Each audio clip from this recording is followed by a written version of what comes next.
Aujourd'hui, je vais résumer l'un de mes livres préférés, intitulé « Les secrets d'un esprit millionnaire », écrit par Hervé Ecker. Dans ce livre, Ecker parle de 17 différences principales entre les gens riches et les gens pauvres. Gardez à l'esprit que lorsque je parle de millionnaires, je fais référence aux personnes qui ont gagné leurs millions par des moyens légaux, éthiques et moraux. Et quand je dis pauvres, je ne veux pas déprécier les gens pauvres. En fait, j'ai été pauvre la majeure partie de ma vie.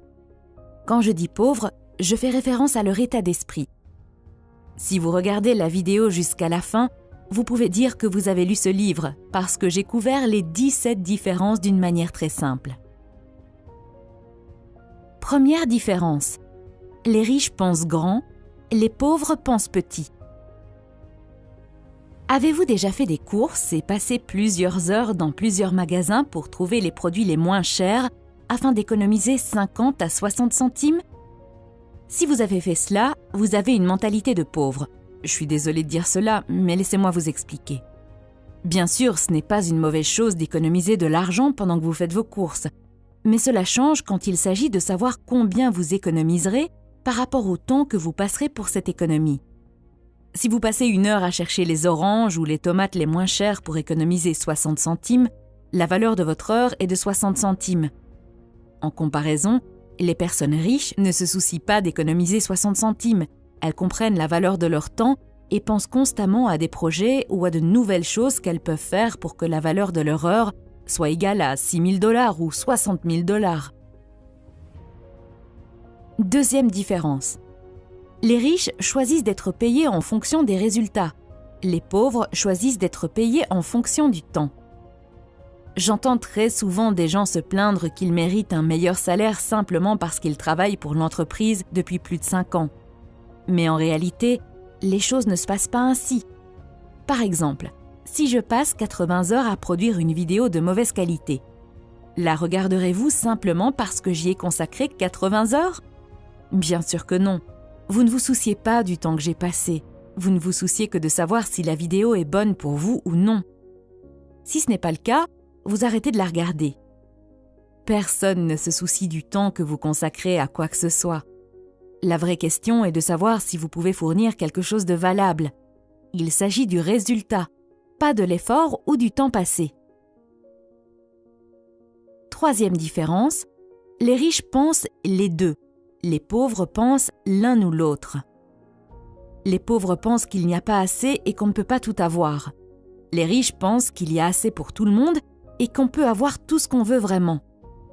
Les pauvres croient à la rareté. Les riches croient en l'abondance. Voulez-vous une carrière réussie ou une bonne relation avec votre famille? Pourquoi pas les deux? Voulez-vous vous concentrer sur les affaires ou vous amuser et jouer? Voulez-vous une petite amie blonde ou brune? Pourquoi pas les deux? La dernière était une blague, mais vous avez compris l'essentiel. Les riches veulent toujours les deux. Les pauvres en choisissent toujours un. Les pauvres voient le monde comme un gâteau et croient que tout le monde va prendre une part et que le gâteau sera bientôt fini. D'un autre côté, les riches voient le monde comme un buffet ouvert. Une fois le plat terminé, la serveuse en rajoute et vous pouvez manger autant que vous voulez. Les pauvres pensent qu'ils doivent choisir entre l'argent et les autres aspects de la vie. Mais devez-vous choisir entre l'argent et le bonheur? Non, bien sûr que non. L'argent est important et le bonheur l'est aussi. Vous pouvez avoir les deux. De nombreuses personnes ont des sentiments négatifs à l'égard de la richesse. Ils pensent que devenir riche vous rend mauvais. C'est pourquoi ils pensent qu'ils doivent choisir entre être riche et être une personne gentille. Ils choisissent donc d'être gentils et de rester fauchés. Vous avez probablement entendu quelqu'un dire « cette personne a vraiment changé après être devenue riche » ou « l'argent a beaucoup changé cette personne ». Je crois vraiment que l'argent ne change pas. L'argent fait de vous davantage ce que vous êtes déjà. Si vous êtes une personne gentille, l'argent fait de vous une personne gentille et riche. Si vous aimez aider les autres, l'argent vous donne la possibilité d'aider encore plus de gens. D'un autre côté, si vous êtes un crétin, l'argent fait de vous un crétin riche. Si vous faites des choses mauvaises après être devenu riche, cela signifie que vous étiez déjà mauvais. Avoir de l'argent ne fait que le rendre évident. Quatrième différence. Les riches se concentrent sur les opportunités, les pauvres sur les obstacles. C'est ma préférée. Chaque fois que j'ai une nouvelle idée, je la partage avec les gens pour avoir un retour. Il est très rare de voir quelqu'un qui reconnaisse les problèmes liés à l'idée mais qui, en même temps, se concentre sur les opportunités qu'elle peut apporter. Presque tout le temps, j'entends des tonnes de gens me dire que mon idée va échouer. Et c'est ainsi que pensent les pauvres. Ils voient constamment des obstacles, des risques et se concentrent toujours sur les problèmes, alors que les riches se concentrent sur les opportunités. Les pauvres font des choix basés sur la peur. Leur esprit est constamment à la recherche de ce qui ne va pas ou pourrait ne pas aller dans n'importe quelle situation. Leur principal état d'esprit est « et si ça ne marche pas ?» ou plus souvent « ça ne marchera pas ». Je ne me dis pas qu'il ne faut pas s'occuper des problèmes. Bien sûr, gérez les problèmes lorsqu'ils se présentent, mais ne laissez pas la peur et les problèmes vous arrêter.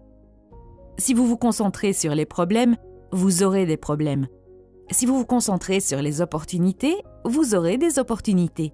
C'est une simple loi universelle. 5e différence, les riches s'associent à des personnes positives qui ont réussi, tandis que les pauvres s'associent à des personnes négatives ou qui n'ont pas réussi. En bref, si vous voulez voler avec les aigles, ne nagez pas avec les canards. Si votre objectif est de devenir riche, étudiez les personnes riches, fréquentez les personnes riches qui ont réussi et utilisez-les comme modèle. Faites ce qu'ils font, lisez ce qu'ils lisent. Il y a une raison pour laquelle ils sont riches. Par exemple, si vous voulez créer une chaîne YouTube à succès, trouvez les chaînes à succès dans votre domaine et étudiez ce qu'elles font. Étudiez le type de contenu qu'elles créent, la longueur de leurs vidéos, le style qu'elles utilisent. Si vous prenez exactement les mêmes mesures et avez exactement le même état d'esprit, il y a de fortes chances que vous obteniez des résultats très similaires. Lorsque je donne ce conseil, les gens s'énervent et disent « Vous voulez que je copie les autres ? Vous voulez que je sois sans originalité ? Vous voulez que je vole le travail des autres ?» Non, je ne dis rien de tout cela. Pour une raison quelconque, de nos jours, les gens veulent être Mark Zuckerberg et inventer le prochain Facebook. Si vous êtes un type ordinaire comme moi, vous avez plus de chances de réussir en vous inspirant des personnes qui ont réussi, ce qui ne veut pas dire que vous n'êtes pas original. Par exemple, si vous décidez de créer le résumé du même livre que celui que je suis en train de résumer, d'utiliser le même format d'animation que celui que j'utilise actuellement, d'utiliser la même musique de fond, votre contenu sera toujours unique, parce que vous avez une voix unique, une façon unique d'expliquer les choses. Même si vous faites la même chose, votre contenu sera toujours différent du mien. D'ailleurs, vous avez probablement remarqué qu'il existe déjà de nombreuses chaînes qui font exactement la même chose que moi. Mais malgré cela, cette chaîne va constamment se développer. Ne vous méprenez pas, je n'essaie pas de me vanter ou de dire « Regardez comme ma chaîne est géniale ». La raison pour laquelle je parle de moi est que vous et moi pouvons nous identifier facilement. Si je vous donne l'exemple du fondateur d'Amazon, Jeff Bezos, il vous sera probablement difficile de vous identifier à son histoire. Mais vous et moi sommes deux personnes simples qui essaient de s'améliorer. Une autre plainte que j'entends souvent est que je n'ai pas de personnes riches autour de moi. Alors comment puis-je m'entourer de personnes riches et qui ont réussi ? Écoutez, vous n'êtes pas obligé de les avoir, vous pouvez simplement trouver des personnes qui ont réussi et lire leurs livres ou regarder leurs vidéos. Tu ne peux pas demander à Arnold Schwarzenegger de passer du temps avec toi pour que tu puisses l'étudier et te mettre en forme. Mais tu sais qu'il a des tonnes de vidéos et qu'il a écrit un livre. Alors pourquoi ne pas lire son livre ou regarder ses vidéos ? Personnellement, je n'ai pas d'amis riches dans mon entourage. Les auteurs de ce type de livres sont des amis riches pour moi. Je traîne avec eux en lisant leurs livres, en regardant leurs vidéos et en écoutant leurs podcasts. 6e différence. Les riches savent ce qu'ils veulent et s'engagent à l'obtenir. Les pauvres veulent simplement être riches. Imaginez que vous et votre ami traînez dans le centre-ville et que vous voulez manger une baguette. Votre ami s'approche du stand et dit « Bonjour, je veux acheter une baguette. Donnez-moi une baguette, s'il vous plaît. » Le vendeur derrière le stand sera probablement confus et demandera quel type de baguette votre ami veut, car il existe de nombreux types de baguettes. C'est exactement la même approche que les pauvres utilisent lorsqu'il s'agit de devenir riches.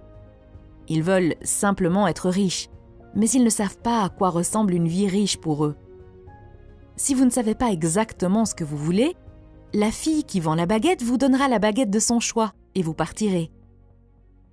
Imaginez maintenant que vous vous approchiez et que vous disiez « Bonjour, je veux une baguette de thon avec du fromage fumé, mais je ne veux pas ce type de pain. Donnez-moi ce pain complet avec des graines de tournesol. Ne mettez pas d'oignon, mettez du concombre, de la tomate et faites-le griller. » Devinez quoi? La fille va vous donner exactement ce que vous avez demandé. De la même façon, les riches n'envoient pas de messages contradictoires. Seuls les pauvres le font. La raison numéro 1 pour laquelle la plupart des gens n'obtiennent pas ce qu'ils veulent est qu'ils ne savent pas ce qu'ils veulent. Vous devez savoir à quoi ressemble une vie riche pour vous et avoir un plan pour y parvenir. Par exemple, pour moi, une vie riche signifie avoir la liberté de travailler quand je veux, où je veux. Je veux pouvoir prendre un taxi quand je veux. Je n'aime pas prendre les transports en commun et me sentir en sueur, surtout si je dois me rendre à une réunion importante. Lorsque je vais au restaurant, je veux pouvoir ouvrir le menu et choisir ce que je veux, sans regarder d'abord la colonne des prix. Je veux pouvoir emmener mes parents en vacances 2 fois par an.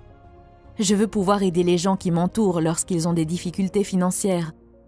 Je veux pouvoir me réveiller à 11h le mardi et aller me promener dans le parc et respirer, tout simplement. Je veux pouvoir aller à la salle de sport au milieu de la journée et revenir quand j'en ai envie. C'est ma vie riche et j'ai le plan pour y arriver. Différence numéro 7. Les personnes riches sont prêtes à se promouvoir et à faire valoir leurs valeurs. Les gens pauvres ont une opinion négative de la vente et de la promotion. Permettez-moi de l'expliquer ainsi. Si vous aviez un remède pour une maladie quelconque, le cacheriez-vous à une personne qui en souffre? Je ne le pense pas. De la même manière, si vous croyez que ce que vous avez à offrir peut vraiment aider les gens, il est de votre devoir de le promouvoir. C'est votre obligation de le promouvoir. En ne le promouvant pas, vous rendez un mauvais service aux gens. Peut-être que le produit que vous vendez est le produit qui peut changer ma vie, mais si vous n'en faites pas la promotion, je perds la chance de changer ma vie. Le refus de la promotion est l'un des plus grands obstacles à la réussite. Les personnes qui ont des problèmes avec la vente et la promotion sont généralement fauchées.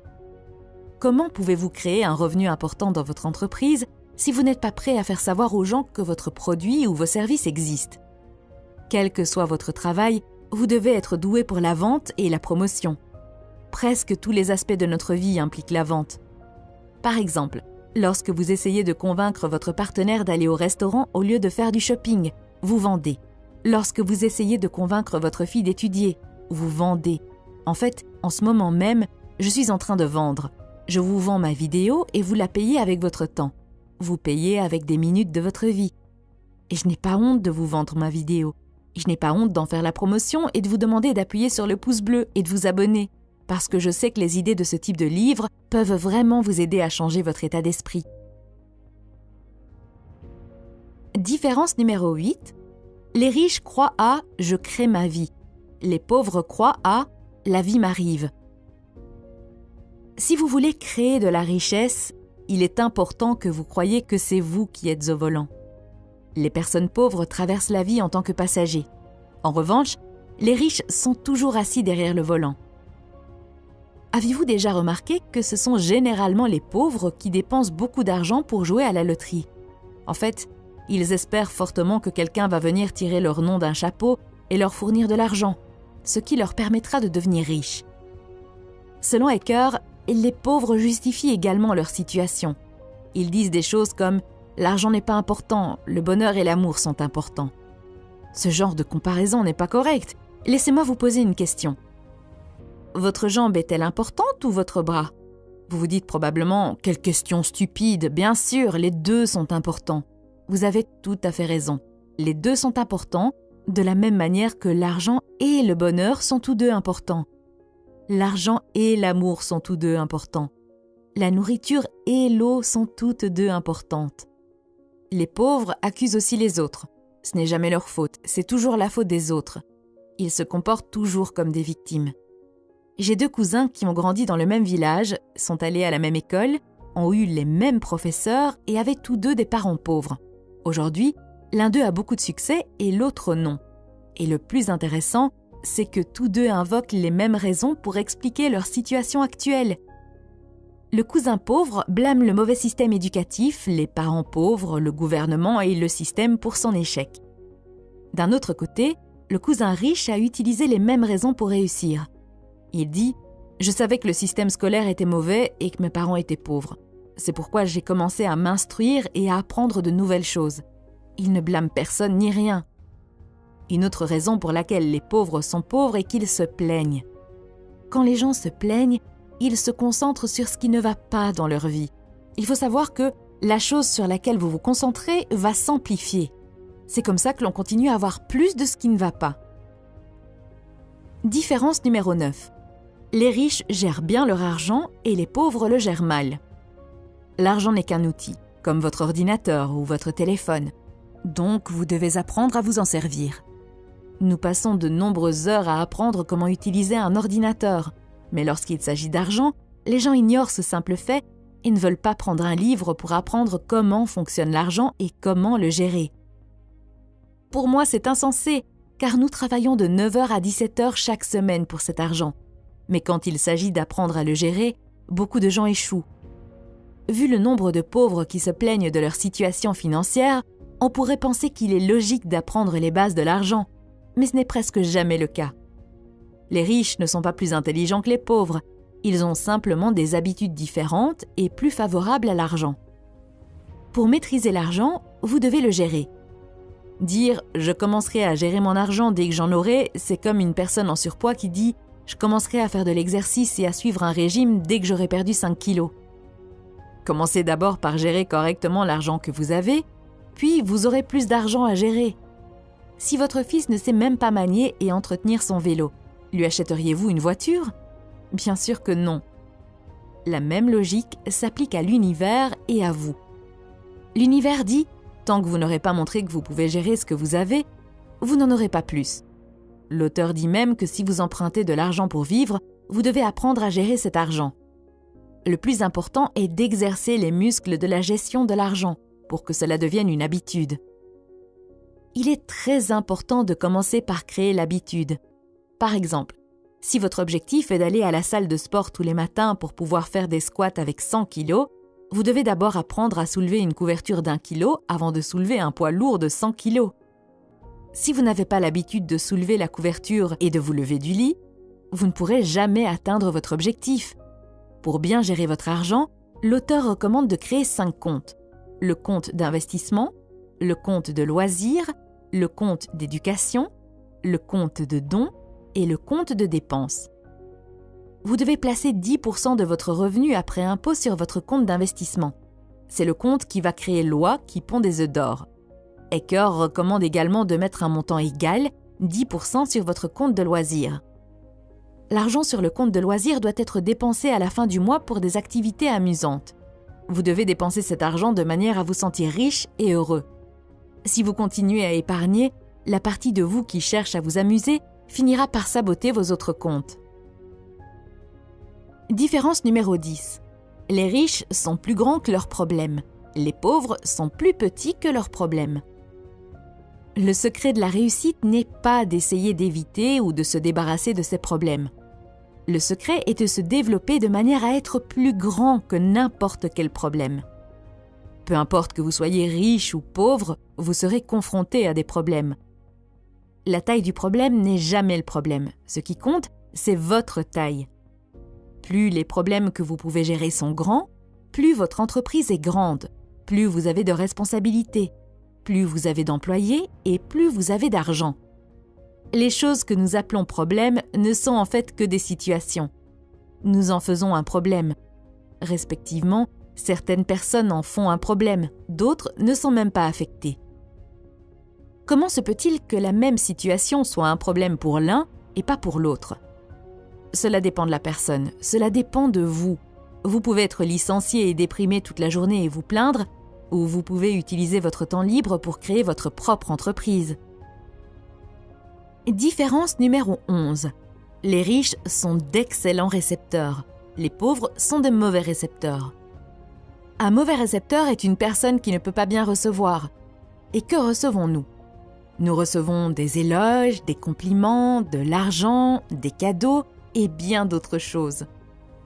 Beaucoup d'entre nous ont des difficultés à recevoir de telles choses. L'auteur dit que nous sommes conditionnés de cette façon. En grandissant, nous avons entendu des choses comme « c'est mal »,« tu ne fais pas l'affaire »,« qu'as-tu fait ?» Ces phrases renforcent tout le sentiment de ne pas être assez bon. Et le fait de ne pas se sentir assez bien est l'une des raisons pour lesquelles nous sommes de mauvais récepteurs. À partir de maintenant, acceptez tout ce que quelqu'un vous offre. Si quelqu'un vous dit que vous êtes beau, dites merci au lieu de « Quoi ? Non, j'ai l'air horrible aujourd'hui ». C'est aussi simple que ça. Dites simplement merci et recevez votre compliment.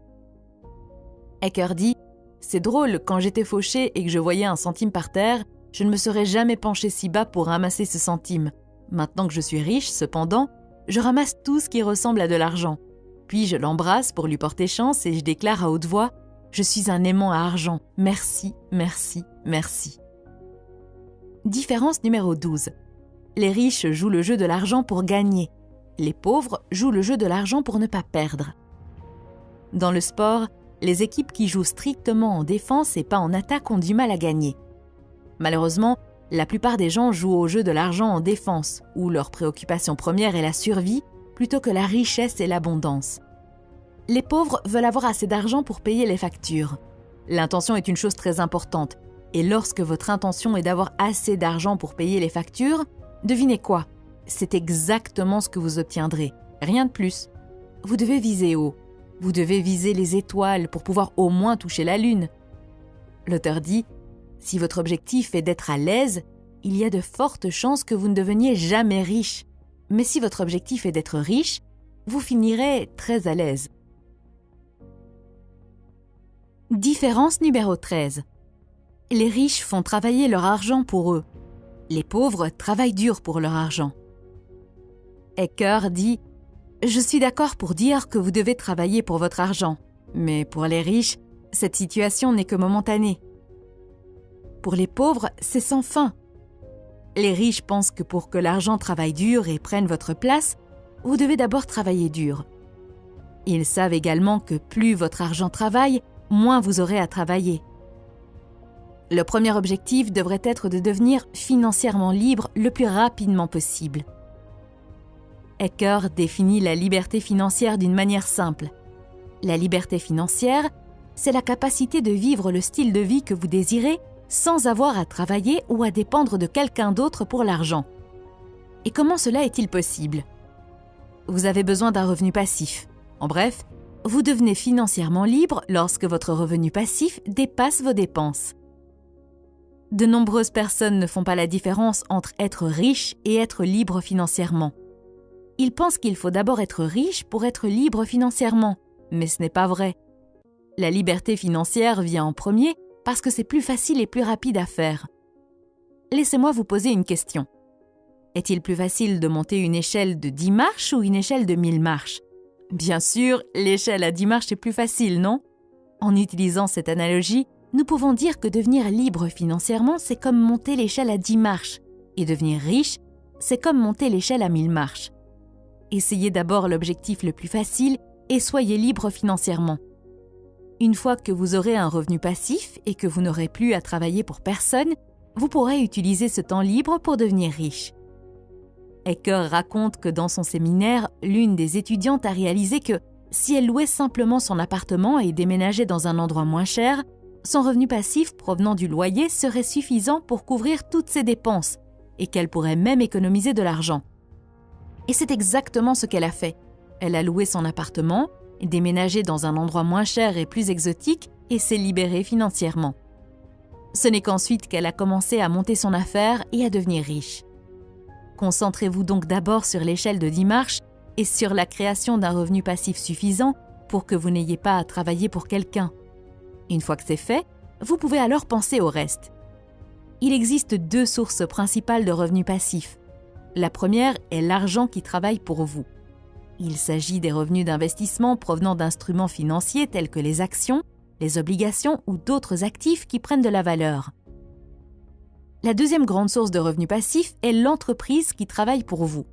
Il s'agit de générer des revenus continus à partir d'entreprises dans lesquelles vous n'avez pas besoin de vous impliquer personnellement pour que l'entreprise fonctionne et vous apporte des revenus. L'exemple le plus simple de cela peut être l'immobilier. Différence numéro 14. Les riches se concentrent sur leur valeur nette. Les pauvres se concentrent sur les revenus de leur travail. Lorsqu'il s'agit d'argent, la question que l'on pose le plus souvent est « Combien gagnez-vous » La question « Quelle est votre valeur nette » est rarement entendue. Un petit nombre de personnes parlent ainsi. La richesse se mesure par la valeur nette et non par le revenu du travail. Il en a toujours été ainsi et il en sera toujours ainsi. Pour connaître votre valeur nette, il vous suffit d'additionner la valeur de tout ce que vous possédez avec vos liquidités et vos investissements comme les actions, les obligations, les biens immobiliers, la valeur actuelle de votre entreprise si vous en avez une, ainsi que la valeur de votre résidence si elle vous appartient, puis de soustraire tout ce que vous devez.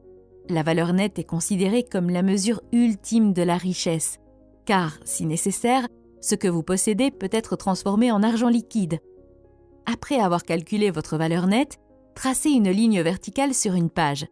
Mettez 0 en bas de la ligne et en haut de la ligne, écrivez votre valeur nette souhaitée, disons 1 million de dollars.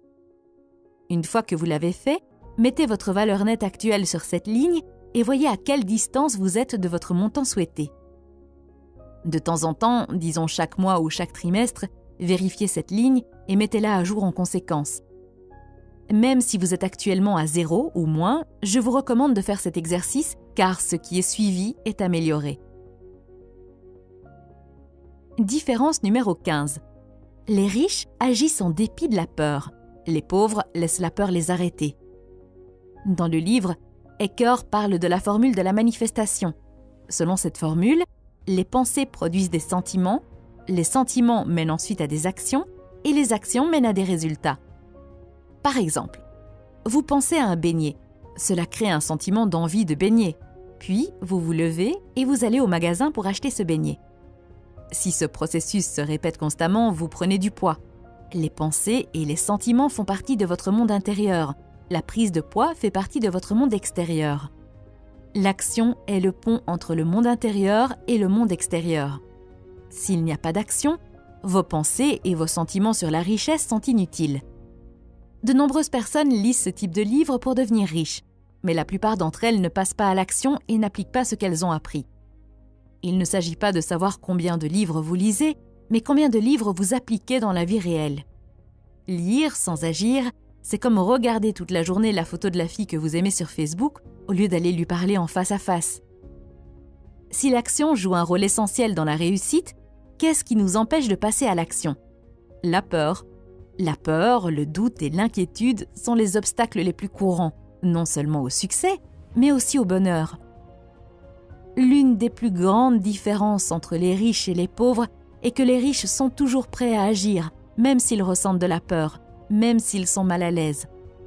Les pauvres, en revanche, laissent la peur les arrêter. Ils ne veulent pas se sentir mal à l'aise. Si vous êtes prêt à faire ce qui est confortable, la vie sera inconfortable. Mais si vous êtes prêt à faire ce qui est inconfortable, la vie sera plutôt confortable. La peur et l'inconfort ne doivent pas vous arrêter. La peur est le produit de l'esprit. Votre esprit est un détecteur de peur, pas un détecteur de succès. Dès que vous commencez à faire quelque chose d'inconfortable, votre esprit vous montrera des dizaines de cas horribles afin de vous arrêter. Notre esprit est le plus grand écrivain de scénarios d'horreur. Entraîner et gérer votre propre esprit est la compétence la plus importante que vous puissiez posséder. Si vous voulez apprendre à contrôler votre esprit, je vous recommande de regarder ma vidéo sur le livre intitulé « Le pouvoir du moment présent ». Différence numéro 16. Les personnes riches apprennent et grandissent constamment. Les pauvres pensent qu'ils savent déjà tout. Ecker dit que les 3 mots les plus dangereux sont « je sais que ». La question est « comment savez-vous que vous savez quelque chose ?» Voici la réponse. Si vous le vivez, vous le savez. Sinon, vous en avez entendu parler, vous l'avez lu ou vous en parlez, mais vous ne le savez pas. Franchement, si vous n'êtes pas riche et heureux, il y a de fortes chances que vous ayez encore beaucoup de choses à apprendre. L'argent, le succès et la vie. Considérez ceci. Si vous n'avez pas autant de succès que vous le souhaiteriez, c'est qu'il y a quelque chose que vous ne savez pas. Si vous n'êtes pas riche, cela signifie qu'il y a beaucoup de nouvelles choses que vous devez apprendre et appliquer. Si vous continuez à faire ce que vous avez toujours fait, vous continuerez à obtenir ce que vous avez toujours obtenu. Différence numéro 17. Les riches admirent les autres riches et ceux qui ont réussi. les pauvres en veulent aux riches et à ceux qui ont réussi.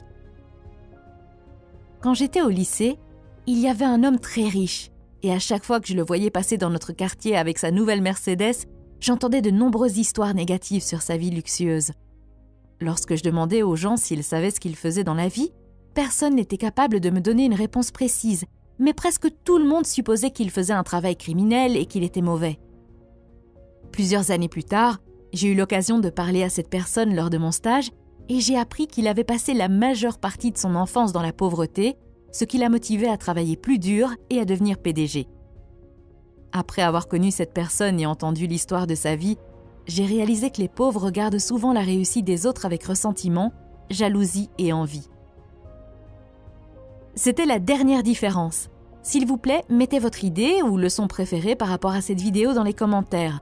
Si cette vidéo vous a aidé, ne serait-ce qu'un peu, n'oubliez pas non plus de mettre un pouce bleu. Cela aide beaucoup la chaîne et me motive à résumer plus de livres. À bientôt!